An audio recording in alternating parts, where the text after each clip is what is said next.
waxaynu sheegnay in mukhaabaraadka qaarkood sirdoonnada wadamada qaarkood in rag ururdiimeedyada ka midi oo lagu yaqaanaa ay madax ka noqdeen weliba ay u kala dambeeyeen waxaa ka mid a Fahad Yaasiin muddo dheer buu ahaa ra'iisu nisa sirdoonka dowladda Soomaaliya markii uu ka degay ee la wareystayna waxa uu sheegay inuu itixaadkii ka mid ahaa haddana uu ictisaamiyey markuu ahaa ra'iisu المخابرات في الصومال وحوها حبين كم يدا اعتصام كايوها إنه مركا اتحادها واعتصامها أنا أقول كوجا وإنتانوا مركا هؤلاء قلين بل إنتانوا وريا نقوم بانصفي عن السنة قان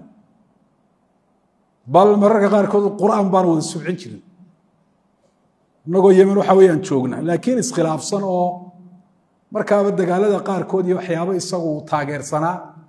وكمر بيشرنا هذه تيرالي مركا حتى الحكم كيس مقرية حين ويدين إلى شيخ أمل فهذه ياسين واعتصامه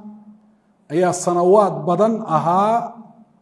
مضح أسرية هذا السردونكا إيه صوماليا ولما اعتصامنا كمي بينين وما يعرن أنا نجمد ما هو بينتي ما يعرن markii warka uu sheegay warkaasina wariba aad iyo aad u faafay waxaan arkay ragle waxa weeye nimankan waxa ka soo jeeda Fahad Yaasiin waa nin madaxweynuhu magacaabay oo shaqo tagay waxa weeye oo waajibkiisa iyo shaqadiisa gudanay mar haddii madaxweynuhu magacaabay miyaynaan isku ogeyn madaxweynaha in la adeeco amarka madaxweynaha inuu fuliyo dawladda inuu u shaqeeyo waajibaadkii loo diray inuu ka shaqeeyo wadaad yar oo masjid fadhiyo lafihiisa uga baqay isaga laftiis maxaad ugu xoqaysaad leedahay ninkaas ayri nimankaas aan kamid ah oo waxaan aqliga gelin oo wax la yaab law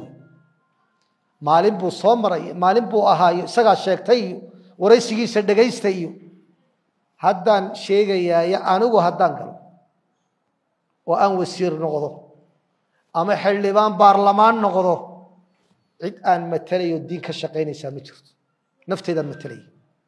kuwa hadda joogaana waa sidaas